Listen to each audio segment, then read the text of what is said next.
Hello, this is Chapter 2 in A Course in Miracles, the Separation and the Atonement, Section 3, the Altar of God. The atonement can only be accepted within you by releasing the inner light. Since the separation, defenses have been used almost entirely to defend against the atonement and thus maintain the separation. Or you could also say fighting against love, fighting against our true nature, fighting against perceiving our true nature in everyone. This is generally seen as a need to protect the body.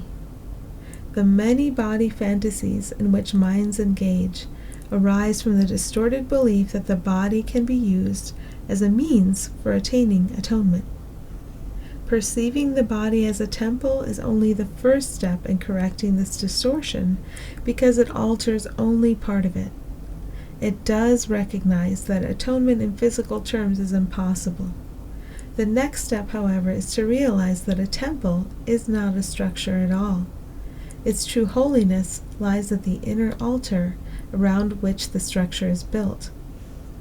The emphasis on beautiful structures is a sign of the fear of atonement and an unwillingness to reach the altar itself. So that is helpful to me when thoughts about beautiful structures come to understand its unwillingness rising up within me.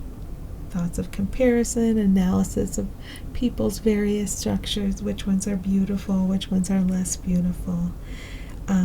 It means I'm afraid of the remedy for my suffering, and so I could stop and set aside the thoughts that are running through my mind and ask for Spirit to give me replacements.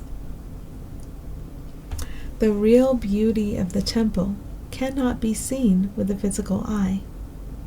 Spiritual sight, on the other hand, cannot see the structure at all because it is perfect vision. It can, however, see the altar with perfect clarity. For perfect effectiveness, the atonement belongs at the center of the inner altar, where it undoes the separation and restores the wholeness of the mind. Before the separation, the mind was invulnerable to fear, because fear did not exist. Imagine that. Fear did not exist. Also, fear is not real. Both the separation and the fear are miscreations that must be undone for the restoration of the temple and for the opening of the altar to receive the atonement. This heals the separation by placing within you the one effective defense against all separation thoughts and making you perfectly invulnerable. The acceptance of the atonement by everyone is only a matter of time, and the miracle collapses time, so allowing miracles brings on the atonement. This may appear to contradict free will because of the inevitability of the final decision, but this is not so.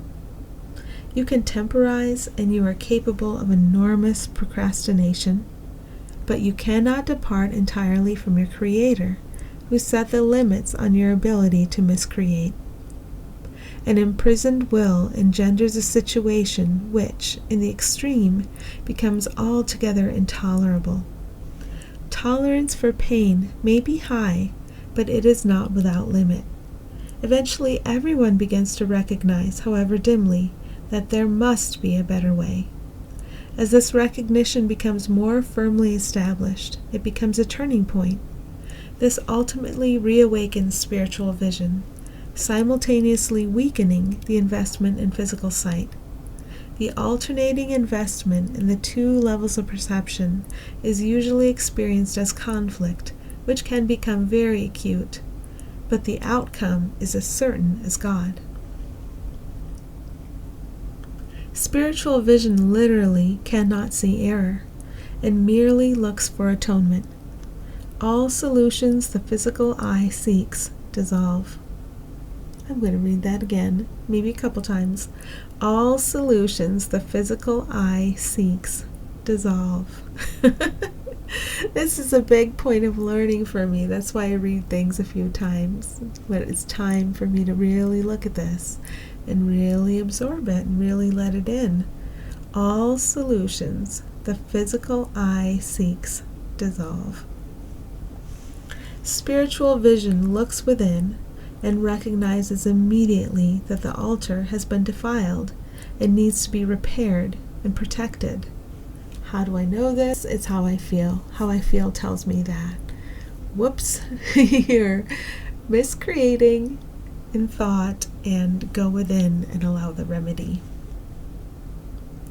Perfectly aware of the right defense, it passes over all others, looking past error to truth.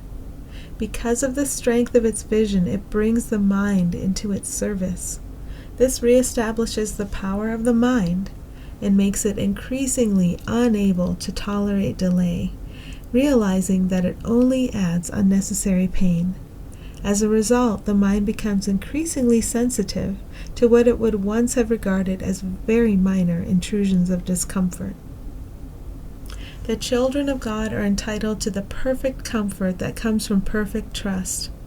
Until they achieve this, they waste themselves and their true creative powers on useless attempts to make themselves more comfortable by inappropriate means. But the real means are already provided and do not involve any effort at all on their part. That's worth reading again. But the real means are already provided and do not involve any effort at all on their part. The atonement is the only gift that is worthy of being offered at the altar of God because of the value of the altar itself. It was created perfect and is entirely worthy of receiving perfection. God and his creations are completely dependent on each other. He depends on them because he created them perfect. He gave them his peace so they could not be shaken and could not be deceived. Whenever you are afraid, you are deceived. Whenever you are afraid, Whenever you are afraid, you are deceived, and your mind cannot serve the Holy Spirit. This starves you by denying you your daily bread. God is lonely without his sons, and they are lonely without him. They must learn to look upon the world as a means of healing the separation. The atonement is the guarantee that they will ultimately succeed. Okay, so that was Chapter 2, The Separation and the Atonement, Section 3, The Altar of God. Thanks.